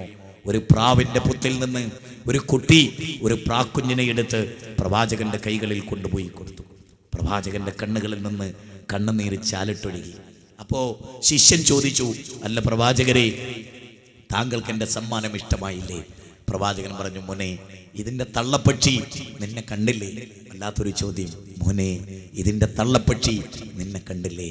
അപ്പം കുട്ടി പറഞ്ഞു, അതെ. അതെൻ്റെ പിന്നാലെ വന്നു, എൻ്റെ കയ്യിൽ അത് വട്ടമിട്ട് കൊത്തി. ഞാൻ ആ പ്രാക്കുഞ്ഞിനെയും കൊണ്ട് ഓടി എൻ്റെ പ്രവാചകന് സമ്മാനമായി നൽകാൻ. പ്രവാചക തിരുമേനിയുടെ കണ്ണുകളിൽ നിന്ന് കണ്ണുനീരൊഴുകി. അപ്പോഴും ആ ശിഷ്യൻ ചോദിച്ചു, എൻ്റെ സമ്മാനം അങ്ങൊന്നിന് ഇഷ്ടമായില്ല അല്ലേ? പ്രവാചകൻ പറഞ്ഞു, മോനെ, ഇതിൻ്റെ തള്ളപ്പട്ടി കരഞ്ഞ് കരഞ്ഞ് ക്ഷീണിച്ച് അവശയായി അതിൻ്റെ കൂട്ടിൽ വരുന്നതിന് മുമ്പ് നീ അതിനെ കൊണ്ടുപോയി വെച്ച് നിരാശയോടുകൂടി കൂട്ടിൽ വരുമ്പോൾ കുഞ്ഞിനെ കണ്ട് സന്തോഷിക്കാൻ അതിൻ്റെ തള്ളക്ക് സാധിക്കുന്നുവെങ്കിൽ അതിനേക്കാൾ വലുതായി എന്തുണ്ട് മോനെ? ഈ പ്രവാചകന്റെ അനുയായിക്ക് അന്യന്റെ നേരെ AK പൊട്ടിച്ചവനെന്താൻ കഴിയുമോ? ആയുധമെന്താൻ കഴിയുമോ? സഹോദരന്മാരെ, സാധിക്കും. ഒരിക്കൽ പ്രവാചകനും അനുചരന്മാരും യാത്ര പോവുകയാണ്. ഒരു കുന്നിൻ തായ്വരയിൽ അവർ ടെന്റ് കെട്ടി താമസിക്കാൻ തീരുമാനിച്ചു. ടെന്റ് കെട്ടി പ്രവാചകനെ അവർ വിശ്രമിപ്പിച്ചു. നല്ല തണുപ്പുള്ള രാത്രി. പ്രവാചകൻ നോക്കുമ്പോൾ സഖാക്കള് തീയിടുകയാണ്. പ്രവാചകൻ ഓടി, ഭയങ്കരമായി ഓടി. എന്നിട്ട് പ്രവാചകൻ പരിസരം നോക്കുമ്പോൾ ഉറുമ്പുകൾ ഇങ്ങനെ ചാലിട്ട് പോകുന്നു. പ്രവാചകൻ കോപാകുലനായി, ആരാണ് ഇവിടെ തീയിട്ടത്? വരൂ, ഈ തീയടക്കൂ. കോപാകുലനായി കൊണ്ട് പ്രവാചകൻ പറഞ്ഞു. അപ്പൊ സ്വഹാബിയോട് ചോദിച്ചു, എന്താ നബിയെ, നിങ്ങൾ കണ്ടില്ലേ ഈ ഉറുമ്പുകളെ? എന്നിട്ട് കംപ്ലീറ്റ് തീയണച്ച് ഒരു ഉറുമ്പ് പോലും അഗ്നിക്കിരയായില്ല എന്നുറപ്പ് വരുത്തിയതിന് ശേഷം പ്രവാചകൻ പറഞ്ഞു, അൽഹംദുലില്ലാ, ദൈവമേ നിനക്കാണ് സ്തുതി. ഒരു ഉറുമ്പിനെ പോലും അഗ്നിക്കിരയാക്കരുത് എന്ന് ലോകത്തെ പഠിപ്പിച്ച പ്രവാചക ചക്രവർത്തി മുഹമ്മദ് മുസ്തഫ സല്ലല്ലാഹു അലൈഹി വസല്ലം. നോക്ക്, ഒരു യുദ്ധത്തിൽ അമുസ്ലിം കുട്ടികൾ കൊല്ലപ്പെട്ടത് കണ്ടു പ്രവാചകൻ. അമുസ്ലിം കുട്ടികൾ കൊല്ലപ്പെട്ടത് കണ്ടു. പ്രവാചകൻ കരഞ്ഞു. അനുയായികൾ ചോദിച്ചു, അങ്ങൊന്നെന്തിനാ കരയുന്നത്? അവർ അന്യമതക്കാരല്ലേ? പ്രവാചകന്റെ ചോദ്യം, അന്യമതക്കാരന്റെ കുട്ടികളെ കൊല്ലരുത്, അവരും പരിശുദ്ധരാണ്. കൊല്ല മൗലൂദിൻ യൂലദു അലൽ ഫിത്ര, എല്ലാ മനുഷ്യ കുഞ്ഞും പരിശുദ്ധരാണ്. യു കലാനാഥന്റെ മോനും നെതന്യാഹുവിന്റെ മോനും ഏരിയൽ ഷാരോന്റെ മോനും ലാൽകൃഷ്ണ അദ്വാനിയുടെ മോനും എല്ലാവരുടെ മക്കളും പരിശുദ്ധരാണ് എന്ന് ലോകത്തെ പഠിപ്പിച്ച പ്രവാചക ചക്രവർത്തി. എങ്ങനെ നമുക്ക് ശത്രുക്കളാകാൻ സാധിച്ചു? എങ്ങനെ നമുക്ക് തമ്മിൽ കടുത്തിറക്കാൻ സാധിച്ചു? എങ്ങനെ പരസ്പരം വെട്ടിക്കൊല്ലാൻ സാധിച്ചു? എങ്ങനെ ഇറാഖും ഫലസ്തീനും ചെച്ചിനെയും ബോസ്നിയയും കോസറോവയും ലബനാനും അഫ്ഗാനിസ്ഥാനും മലമടക്കും ഗാസയും എങ്ങനെ ഉണ്ടായി ലോകത്ത്? ബോംബെയും ജാംഷഡ്പൂരും മൊറാദാബാദും ഭീവണ്ടിയും ഗുജറാത്തും എങ്ങനെ ഉണ്ടായി? മാറാടും പൂനാടും എങ്ങനെ ഉണ്ടായി? പരസ്പരം തിരിച്ചറിയാനെങ്കിലും സാധിച്ചു, സ്നേഹിക്കാൻ സാധിച്ചു. സ്നേഹത്തിൽ നിന്നുദിക്കുന്നു ലോകം, സ്നേഹത്താൽ വൃദ്ധി തേടുന്നു. സ്നേഹമാണ് അഖിലസാരമൊഴിയിൽ, സ്നേഹിക്ക് ഉണ്ണി നീ നിന്നെ ദ്രോഹിക്കുന്ന ജനത്തെയും. കുമാരനാശാന്റെ വരികൾ. ഉപദ്രവിക്കുന്നവർ പോലും സ്നേഹിക്കാൻ പഠിപ്പിച്ച വിശാലമായൊരു മതം. സഹോദരങ്ങളെ, ഇത് പ്രധാനമാണ്. മുഹമ്മദ് നബി സല്ലല്ലാഹു അലൈഹി വസല്ലം അക്രമം പഠിപ്പിച്ചിട്ടില്ല, തീവ്രവാദം പഠിപ്പിച്ചിട്ടില്ല, ഭീകരവാദം പഠിപ്പിച്ചിട്ടില്ല, ആരെയും കൊല്ലാനും തല്ലാനും പഠിപ്പിച്ചിട്ടില്ല, അയൽവാസികളെ ഉപദ്രവിക്കാൻ പഠിപ്പിച്ചിട്ടില്ല. ഇല്ല, ആ പ്രവാചകനെ നിങ്ങൾ തെറ്റിദ്ധരിച്ചു. പ്രവാചകരെ കുൽ ഇന്നി റസൂലുള്ളാഹി ഇലൈക്കും ജമീഅ, 7-ാം അധ്യായം 158-ാമത്തെ വചനം. ഞാൻ നിങ്ങളിലേക്കെല്ലാമുള്ള പ്രവാചകനാണ്, ഒരു തുള്ളി മദ്യപിക്കരുത് എന്ന് പ്രവാചകൻ പഠിപ്പിച്ചു. പെൺകുട്ടികളുടെ നേരെ കാമക്കണ്ണോടുകൂടെ നോക്കരുത് എന്ന് പഠിപ്പിച്ചിട്ട് ഡൽഹിയുടെ ആ രാത്രിയിലെ ബസ്സിൽ ജ്യോതിമോൾ കൊല്ലപ്പെട്ടു. എന്റെ അനുജത്തി, നമ്മുടെ അനുജത്തി കാമാസക്തന്മാരാൽ കൊല്ലപ്പെട്ടു. ഒരു ജ്യോതിസായി, ഒരു പ്രകാശമായി, കുടുംബത്തിന്റെ താണിയായി, 2 കുട്ടികളുടെ ജ്യേഷ്ഠത്തിയായി, അച്ഛനമ്മമാരുടെ കടാവണക്കായി വളരേണ്ട ജ്യോതി കാമക്കഴുകന്മാരുടെ കൈകളിൽ കിടന്ന് പിടഞ്ഞു മരിച്ചു. ആര് മറുപടി പറയും? ആര് മറുപടി പറയും? പിതാ രക്ഷിതി കൗമാരേ ഭർത്താ രക്ഷിതി യൗവനേ പുത്രോ രക്ഷിതി വാർദ്ധക്യേ രക്ഷന്തി സബരേ പുത്ര നസ്ത്രീ സ്വാതന്ത്ര്യമർഹിതി. ഭർത്താവിന്റെ സംരക്ഷണത്തിൽ കഴിയേണ്ട അവളെ കാബാലികന്മാർ കൊന്നു. 2 വയസ്സുള്ള പെൺകുട്ടിയെ തിരുവനന്തപുരത്തിന്റെ തെരുവിൽ കാമാസക്തൻ ബലാത്സംഗം ചെയ്തു കൊന്നു. ആ പിഞ്ചു പൈതലിന്റെ ദീനരോധനം. ട്രെയിനിൽ വിവാഹ പ്രപ്പോസലുമായി തന്റെ കല്യാണത്തിന്റെ നിശ്ചയത്തിന് പോയ സൗമ്യയെ ആ ഒറ്റക്കയ്യൻ കൊന്നുകളഞ്ഞു. എത്ര പെൺകുട്ടികളുടെ ദീനരോധനങ്ങൾ കേട്ടു ഈ നാട്. പാവപ്പെട്ട അനാഥ മക്കളുടെ കരച്ചിൽ എന്റെയും നിങ്ങളുടെയും കർണപുടങ്ങളിൽ വന്ന് കേട്ടു. ലഹും ഖുലൂബുൻ ലാ യഫ്ഖഹൂന ബിഹാ വലഹും അഗ്യുനുൻ ലാ യുബ്സിറൂന ബിഹാ വലഹും ആദാനുൻ ലാ യസ്മഊന ബിഹാ. ചിന്തിക്കാനുള്ളൊരു ഹൃദയം നാം അവർക്ക് നൽകി, പക്ഷെ അവർ ചിന്തിച്ചില്ല. കാണാനുള്ളൊരു കണ്ണ്. മക്കൾ നഷ്ടപ്പെട്ട ഉമ്മമാരുടെ അമ്മമാരുടെ ദീനരോധനങ്ങൾ. മാതൃദേവോ ഭവ, പിതൃദേവോ ഭവ, ആചാര്യദേവോ ഭവ, അതിഥി ദേവോ ഭവ എന്ന് പറഞ്ഞ മനുസ്മൃതിയുടെ നാട്, വേദസംഹിതകളുടെ നാട്. എം.എസ്. നമ്പൂതിരിപ്പാടിന് വേദങ്ങളുടെ നാട് എന്ന് പറഞ്ഞൊരു ഗ്രന്ഥമുണ്ട്, വായിക്കേണ്ടതാണ്. എവിടെ വായന മരിക്കുന്നുവോ അവിടെ സംസ്കാരം മരിക്കുന്നു. എവിടെ വായന ഉജ്ജ്വലമാകുന്നുവോ അവിടെ സംസ്കാരം തളിർത്ത് പൂത്തുല്ലസിച്ച് പടർന്ന് പന്തലിച്ച് വടവൃക്ഷമാകും. വായനകളില്ലാത്ത ലോകം. എന്താ വേദം അറിയില്ല, സിനിമ കണ്ടിങ്ങനെ നടക്കുന്നു. സംഗീതമാണ്, വാദ്യോപകരണങ്ങളാണ്. ഇപ്പൊ എവിടെയുള്ളത് മൊബൈലിന്റെ ലോകത്ത്. നട്ടപ്പാതിരാക്ക് പോലും മക്കളെ വിളിച്ചാൽ കിട്ടണില്ല, ഭാര്യനെ വിളിച്ചാൽ പോലും ഫോണിൽ കിട്ടണില്ല. അല്ലേ? 15 മിനിറ്റ് വിളിച്ചു നോക്കുമ്പോൾ ഭാര്യ എൻഗേജഡാണ്. 20 മിനിറ്റ് കഴിഞ്ഞ് വീണ്ടും വിളിച്ചു, അപ്പോഴേ എൻഗേജഡാണ്. ആരോടാ? അയൽവാസി ഓട്ടോ ഡ്രൈവറോട് കൊഞ്ചുക നട്ടപ്പാതിരാക്ക്. ഇത് ഞാനടാ, നീ എവിടുന്നടാ? ഞാൻ ഇന്നൊരു തന്നടി, നീ എവിടെ എന്ന് ചോദിക്കുക. അച്ഛനുണ്ട്, പിന്നെ വിളിച്ചോ ഷറൈ. എന്നിട്ട് നെറ്റ് വെച്ചു കൊടുക്കുകയാണ്. എല്ലാ തോന്നിയാസും അതിൽ ആസ്വദിക്കാൻ. അല്ലേ? ഈ 15ഉം 14 വയസ്സുള്ള കുട്ടികളൊക്കെ മൊബൈൽ കളിക്കുന്നത് കണ്ടാ വിചാരിക്കും ഇവൻ ജില്ലാ കലക്ടറാണ്. ഏയ്, സ്വന്തത്തിന് എന്തെങ്കിലും ചെയ്തോ? സ്വന്തം നാടിന് എന്തെങ്കിലും ചെയ്തോ? നാഷണൽ വേസ്റ്റുകളായി ഇന്ന് ജീവിക്കാൻ. ഒരു 2 വീലറും കിട്ടി, അയിമലൊരു പാൻറ്റും റഫ് ആൻഡ് ടഫോ. മാത്രമല്ല ഇപ്പോഴത്തെ ആൺകുട്ടികളെ പാൻസോ കണ്ടത് നിങ്ങൾ ചന്തിമല. മറ്റോ താഴത്തുനിന്ന് വെറുതെ ഒന്ന് തൊട്ടാ പറഞ്ഞു ഊരിയായിട്ട് പോയി. ബെൽറ്റ് തന്നെ തുടങ്ങണത് ചന്തിമെന്ന്. എന്തിനാ മോനെ പിന്നെ കുപ്പായോ? ഇതങ്ങാൻ പൊക്കിയ എൻ്റെ അവസ്ഥ എന്താ? ആരെ ഈ ചെറുത്താന്മാരെ ഈ കോലത്തിൽ ഇറക്കി വിട്ടെന്ന് ചോദിച്ചാൽ ക്ഷമിക്കണം. ഞാനിങ്ങനെ പറയുന്നത് വേഷത്തിലൊരു മര്യാദ, കോലത്തിലൊരു മര്യാദ. നിങ്ങൾ നോക്ക്, ജ്യോതി കൊല്ലപ്പെട്ടു, ശരിയാണ്, പാപമാണ്. പക്ഷെ ജ്യോതി എന്തിനാ രാത്രി ഏതോ ഒരു പുരുഷന്റെ കൂടെ പോയത്? അതും വേണമല്ലോ ചിന്തിക്കാൻ. എന്തിനാ നമ്മുടെ പെൺകുട്ടികൾ രാത്രി സിനിമ കാണാൻ പോയത്? ആരെ കൂടെ പോയത്? ഇപ്പൊ നിങ്ങൾ നോക്ക്, ഞാൻ നേരത്തെ ഒരു ശ്ലോകം ചൊല്ലിയല്ലോ, പിതാ രക്ഷിതി കൗമാരേ ഭർത്താ രക്ഷിതി യൗവനേ പുത്രോ രക്ഷിതി വാർദ്ധക്യേ. പക്ഷെ ആധുനിക ജനത ഒരു പുതിയതും കൂടി ഉണ്ടാക്കി, കാമുകോ രക്ഷിതി യൗവനേ. മക്കളെ പഠിപ്പിക്കുന്നതേ വിജ്ഞാനം ഉണ്ടാക്കാനാ, കണ്ടോന്റെ കൂടെ തെണ്ടാനല്ല. ഇത് അച്ഛനും അമ്മയും മനസ്സിലാക്കണം. പാവപ്പെട്ട കുടുംബത്തിൻ്റെ കണ്ണുനീർ ചാലിട്ടൊഴുകുന്ന അനുഭവങ്ങൾ ഒരാളും ഉണ്ടാക്കരുത്. എന്തൊക്കെ പ്രതീക്ഷയോടുകൂടിയാണ് അച്ഛനമ്മമാർ മക്കളെ കൊണ്ടുപോയി പഠിപ്പിക്കുന്നത്. മോനെ, നിനക്കോർമ്മയില്ല, നീ കുഞ്ഞായിരുന്ന കാലത്ത് ഈ നെഞ്ചിൻ്റെ ചൂടേറ്റ് നീ വളർന്നപ്പോഴും നിനക്ക് വേണ്ടി ഞാൻ ഉറക്കൊഴിഞ്ഞപ്പോഴും ഒരു ഉമ്മ, ഒരമ്മ, കഷ്ടപ്പെട്ടൊരമ്മ, അമ്മയുടെ കരച്ചിൽ കേൾക്കുന്നില്ലേ? സൗമ്യയുടെ അമ്മയുടെ കരച്ചിൽ കേൾക്കുന്നില്ലേ? ജ്യോതിമോളുടെ അമ്മയുടെ കരച്ചിൽ, അച്ഛൻ്റെ കരച്ചിൽ. നിങ്ങളുടെ കർണപുടങ്ങൾക്ക്, നിങ്ങളുടെ ഹൃദയങ്ങൾക്ക് അലിവുണ്ടായില്ലേ? ഇല്ലേ? ചാനലുകൾ, നമ്മുടെ വീടുകളിലെ ചാനലുകൾ തോന്നിയാസത്തിൻ്റെ രംഗങ്ങളായി. ഇപ്പോഴത്തെ അവസ്ഥ എന്താണെന്നറിയോ? ഞെട്ടിപ്പിക്കുന്ന വിധത്തിലുള്ള വാർത്തകളാണ്. മക്കള് ഏറ്റവും മുമ്പിൽ, അതിൻ്റെ പിന്നിൽ ഉമ്മ, അതിൻ്റെ പിന്നിൽ ബാപ്പ. അപ്പം നല്ല നല്ല വൃത്തികെട്ടെ രംഗങ്ങൾ ഇങ്ങനെ കാണുമ്പോൾ ബാപ്പാക്കൊരു ചമ്മല് നേരെ. അപ്പോൾ ബാപ്പ ഫ്രണ്ടിലേക്ക് നോക്കിയപ്പോൾ മകൻ അവിടുന്ന് തിരിഞ്ഞിട്ട്, നല്ല പീസില്ലേ ബാപ്പ? ഉണ്ടോ? കൗമ നന്നാവും, ലോകം നന്നാവും. കാരണം അച്ഛനും അമ്മയും മക്കളും ബാപ്പയും ഉമ്മയും ഒക്കെ ഒന്നിച്ചിരുന്ന് കാണുകയാണ് അല്ലേ. ഐഡിയ സ്റ്റാർ സിംഗർ, വെറുതെ അല്ല ഭാര്യ, എന്തൊക്കെ സംഗതികൾ. അതിന്റെ മുന്നിൽ ഇതാ ഉണ്ടക്കണ്ണും നിർത്തി ഇങ്ങനെ കുത്തിരിക്കുക കെട്ടിയോള്. എടീ ചായതാ മിണ്ടാണ്ട് കുത്തിരിക്കുക മനുഷ്യ. വീണ്ടും ഇങ്ങനെ നോക്കി. ഇതെന്തെങ്കിലും ഒരു രംഗം തെറ്റിപ്പോയാലോ? അല്ല, ആയിട്ട് ആ റേങ്കാളിനെ കിട്ടാൻ പോണ്. മാത്രമല്ല 4 മണിക്ക് ചെക്കന് സ്കൂളിട്ട് വന്നാൽ കുട്ടി വീട്ടിലേക്ക് കയറി കോളിംഗ് ബെല്ലടിച്ച് ഉമ്മാനോട് ചോറ് പോയി എടുത്തുന്നടാ എന്നറിയ. ഞായറാഴ്ച ഒക്കെ ഉള്ള അവസ്ഥ എന്താ അറിയോ?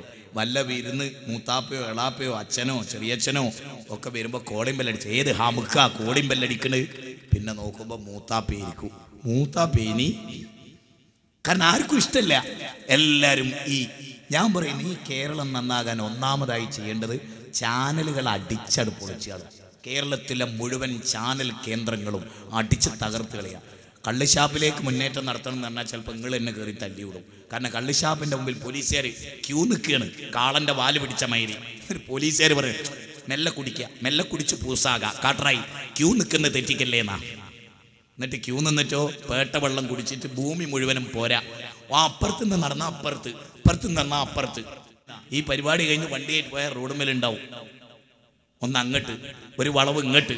നമ്മൾ വിചാരിക്കുന്നത് വയനാട്ടിലെ പിന്നെ ഈ പില്ലിൻ്റെ ആകൃതിയിലുള്ള ചൊരാണ്, അങ്ങനെ മടങ്ങിയിട്ടുണ്ടാവും. എന്തൊരു ഗതികേടാണ്. സ്വന്തം കാലുകളിൽ നിൽക്കാൻ ശേഷിയില്ലാത്തൊരു ജനതയെ ഈ നാട്ടിൽ ആരോണ്ടോ പ്രതിഷേധിക്കാൻ? ആരോണ്ടോ? എത്ര സമരങ്ങൾ, എത്ര സമരപ്രഖ്യാപനങ്ങൾ, എത്ര നോട്ടീസുകൾ. ഒന്നിച്ചിറങ്ങി ഈ സമൂഹത്തിന്റെ തിന്മക്ക് നേരെ ശബ്ദിക്കാൻ നമുക്ക് സാധിച്ചിട്ടുണ്ടോ? മതം എന്ന് പറഞ്ഞാൽ അതാ പോരാട്ടമാണ് മതം. മനുഷ്യ ജീവിതത്തിലൂടെ നീളമുള്ള പോരാട്ടം.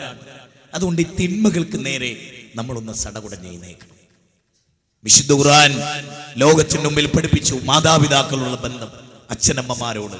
നിങ്ങൾ നോക്ക്, ഞാൻ ഇന്നും എൻ്റെ ഉമ്മാനെ പോയി കണ്ട് നെറ്റിത്തടത്തിൽ ചുംബിച്ചിട്ടാണ് ഞാൻ ഇങ്ങോട്ട് പോകുന്നത്. ഒരു ഭാഗം തളർന്നു കിടക്കുന്ന എൻ്റെ ഉമ്മ, എന്നെ പഠിപ്പിച്ചതും ആളാക്കിയതും എൻ്റെ മാതാവും പിതാവുമാണ്. ഇതെല്ലാം എനിക്ക് പഠിപ്പിച്ചു തന്നതിൽ നല്ല പങ്ക് വഹിച്ചവർ അവരാണ്. ആ ഉമ്മ കിടക്കുമ്പോൾ ഒന്ന് എഴുന്നേറ്റ് നടക്കാൻ ഏത് മകനും ആഗ്രഹിക്കും. 7 മക്കളെ നൊന്ത് പ്രസവിച്ച വയറും 7 മക്കളെ പാലൂട്ടി താരാട്ടുപാടിയ ആ നെഞ്ചകവും എല്ലാം നമ്മൾ ഓർക്കുമ്പോൾ അച്ഛന് വേണ്ടി ജീവിച്ചു എന്ന് ഒരു മകന് തോന്നണം. അമ്മക്ക് വേണ്ടി ജീവിച്ചു. ദാ എൻ്റെ മകൻ എനിക്ക് ആശ്വാസമാണ്. നേരെ മറിച്ച് മകൻ നടയിൽ നിന്നേ വരുമ്പോൾ അമ്മ ഓടി ഒളിക്കുകയാണ്, ഭാര്യ ഓടി ഒളിക്കുകയാണ്, മക്കൾ ഓടി ഒളിക്കുകയാണ്. വിനീതമായി ഈ നാട്ടിൽ എൻ്റെ പ്രസംഗം കേൾക്കുന്നവരോട് നിങ്ങൾ മദ്യപാനം അവസാനിപ്പിക്കണം. പടച്ചോനോർത്തിട്ട് ഒരു വിലയില്ല, ഒരു ഉപകാരമില്ല, നിങ്ങൾക്കൊന്നും അത് നൽകുന്നില്ല. നിങ്ങളുടെ ഹാർട്ട്, ഒരു കുരങ്ങിന്റെ ലിവർ മദ്യപിച്ചിട്ട് കേടുവന്നിട്ടുണ്ടോ? ഒരു പോത്തിന്റെ ലിവർ മദ്യപിച്ച് കേടുവന്നിട്ടുണ്ടോ? മനുഷ്യനെന്ന മഹാബുദ്ധിജീവി മയക്കുമരുന്നിനടിമപ്പെട്ട് എഴുന്നേറ്റ് നിൽക്കാൻ ശേഷിയില്ലാതെ. ഞാൻ ഒരു പോയിന്റ് കൂടി പറയാം. ഇന്നെങ്ങാനും ബ്രിട്ടീഷുകാർ ഇന്ത്യ ഭരിക്കാൻ വന്ന ഓല ചട്ടുകായിട്ട് അടിമകളായിട്ട് ജീവിക്കാനേ എനിക്കും നിങ്ങൾക്കും കഴിയൂ. ഒരു മഹാത്മാഗാന്ധി ഉണ്ടാവില്ല, ഒരു വക്കമൗലവി ഉണ്ടാവില്ല, ഓൽക്കൊക്കെ വേണ്ടി പണിയെടുക്കുന്ന പോലെ ഉണ്ടാവും. അന്ന് ഇന്ത്യയിലെ ജനതയ്ക്ക് ബോധമുണ്ടായിരുന്നു. ഇന്ന് ഞാനും എൻ്റെ കെട്ടിയോളും തട്ടാനും എന്ന സങ്കല്പത്തിലേക്ക് ലോകം ചുരുങ്ങിയിട്ടുണ്ട്. അതുകൊണ്ട് ചിരിക്കാൻ മറക്കരുത്. പരസ്പരം ഒന്ന് ചിരിക്കാൻ, ആലിംഗനം ചെയ്യാൻ, ശത്രുതയോടുകൂടി കാണാതിരിക്കാൻ, സ്നേഹിക്കാൻ, തെറ്റിദ്ധാരണകൾ തിരുത്താൻ, മനുഷ്യൻ ഒന്നാകാൻ മനുഷ്യന് സാധിക്കണം. ഏത് മതവും വിശ്വസിച്ചോളൂ, അത് നിങ്ങളുടെ സ്വാതന്ത്ര്യമാണ്, അത് നിങ്ങളുടെ സ്വാതന്ത്ര്യമാണ്. പക്ഷെ പടച്ചോൻ അവതരിപ്പിച്ച സാക്ഷാൽ ഇസ്ലാം അത് നിങ്ങൾ അറിയണം. സൂര്യനെ തന്ന, ചന്ദ്രനെ തന്ന, നിലാവലകൾ നൽകിയ, ആകാശഭൂമികളെ സൃഷ്ടിച്ച പടച്ചോൻ തന്നെയാണ് വിശുദ്ധ ഖുർആൻ അവതരിച്ചത്. അതിൻ്റെ ഭാഷ നിങ്ങൾ പഠിക്കണം, നിങ്ങൾ മനസ്സിലാക്കണം.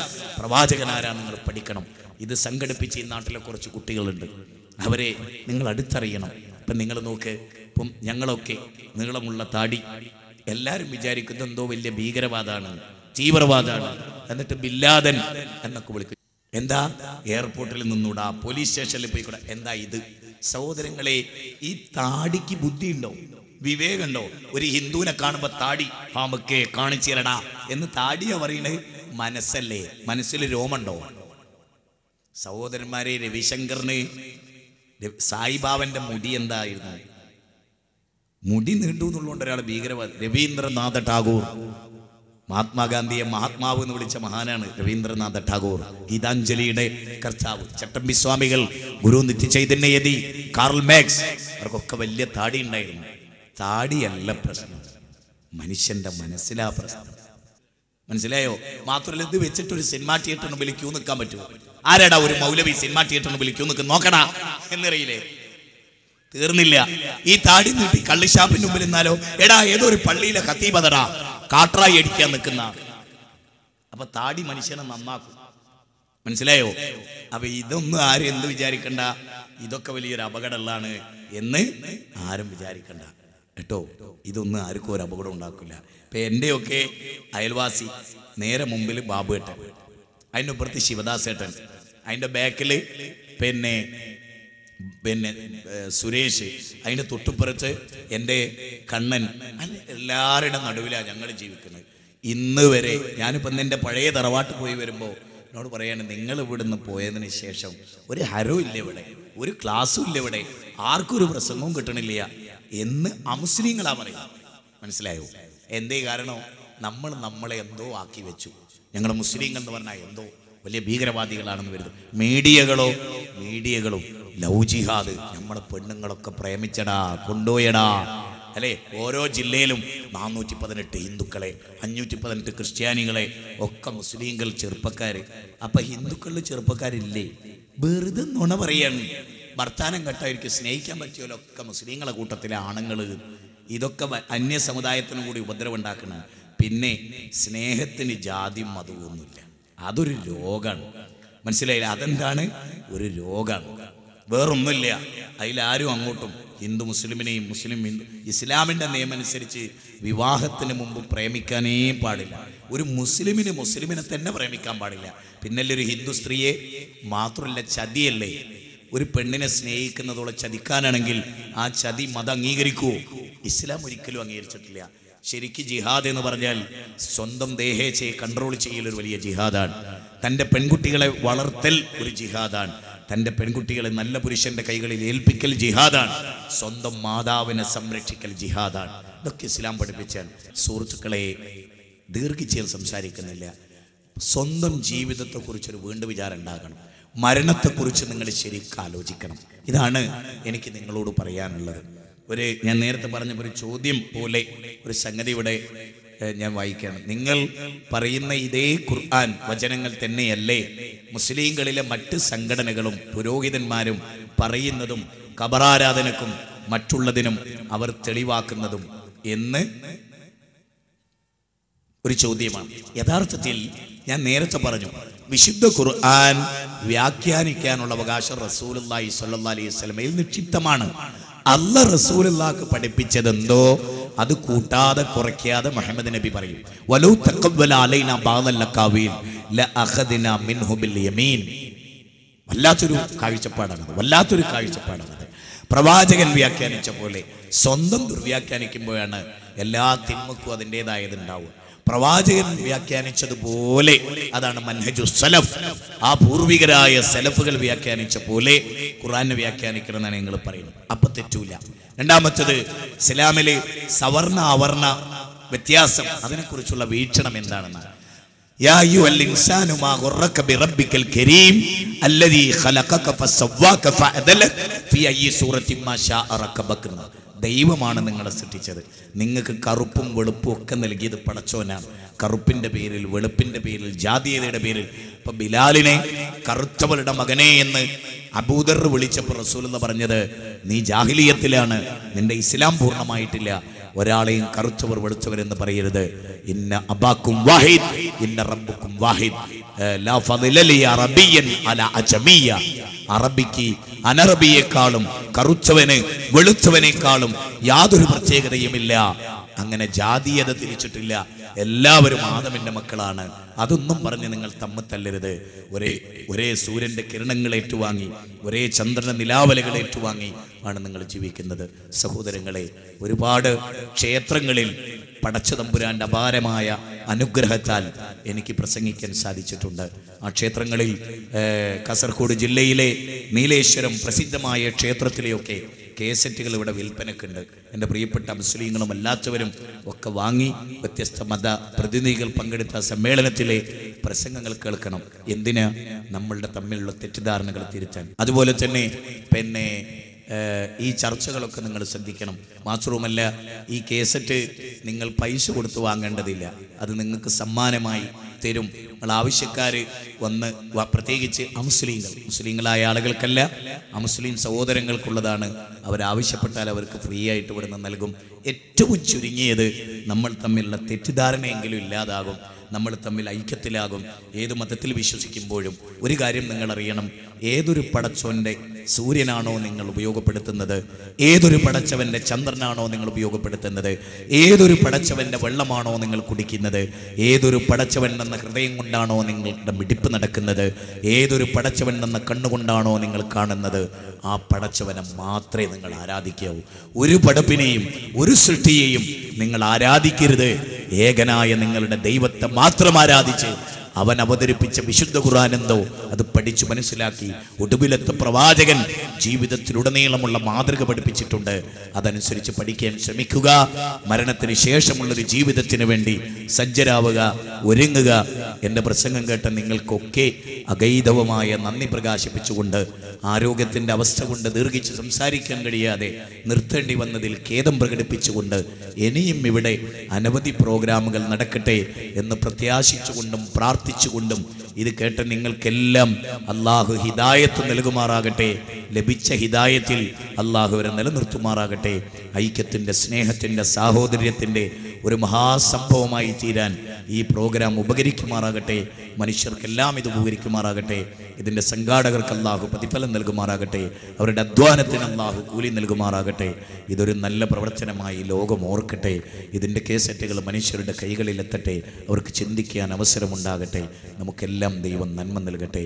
റബ്ബന ഹബ് മിൻ അസ്വാജിന വദുർരിയാതിന ഖുർറത അഅ്യുനിൻ വജ്അൽനാ ലിൽ മുത്തഖിന ഇമാമ. റബ്ബന ലാ തുസിഗ് ഖുലൂബന ബഅദ ഇദ് ഹദൈതന വഹബ് ലനാ മിൻ ലദുൻക റഹ്മ ഇന്നക അൻതൽ വഹാബ്. റബ്ബന ആതിനാ ഫിദ് ദുനിയ ഹസന വഫിൽ ആഖിറതി ഹസനത വഖിനാ അദാബന്നാർ. സഹോദരങ്ങളെ, MSM സംഘടിപ്പിക്കുന്ന കേരള നദവത്തുൽ മുജാഹിദീൻ്റെ വിദ്യാർത്ഥി സംഘടനയായ താജുദ്ദീൻ സ്വലാഹിയും അതുപോലെ തന്നെ സാബിർ നവാസും ഒക്കെ നയിക്കുന്ന MSM ഇതുവരെ നടത്തിക്കൊണ്ടിരുന്ന പ്രോഫ്കോൺ ഈ മാർച്ച് 8, 9, 10 തീയതികളിൽ നമ്മൾ വീണ്ടും നടത്തുന്നുണ്ട്. വിദ്യാർത്ഥികൾക്ക് വേണ്ടിയാണ്. +2 തുടങ്ങി ഡിഗ്രി വരെയുള്ള സകല കുട്ടികളും പങ്കെടുക്കുന്ന മലപ്പുറത്ത് വെച്ചുള്ള പ്രോഫ്കോൺ നമ്മൾ മാർച്ച് 8, 9, 10 തീയതികൾ നടത്തുന്നുണ്ട്. അത് നിങ്ങൾ ഓർമ്മപ്പെടുത്തുകയാണ്. നിങ്ങളുടെ മക്കളെയൊക്കെ നിങ്ങളതിനെ സജ്ജരാക്കണം. യഥാർത്ഥ മതം പഠിക്കാനും യഥാർത്ഥ സംസ്കാരം പഠിക്കാനും ഒക്കെയുള്ള അവസരങ്ങളാണ്. അത് നിങ്ങൾ ഉണ്ടാക്കണം എന്ന് ഓർമ്മപ്പെടുത്തിക്കൊണ്ട് എൻ്റെ വാക്കുകേട്ട നിങ്ങൾക്ക് നന്ദി പറഞ്ഞുകൊണ്ട് അവസാനിപ്പിക്കട്ടെ. അസ്സലാമു അലൈക്കും വറഹ്മത്തുള്ളാഹി വബറകാതുഹു.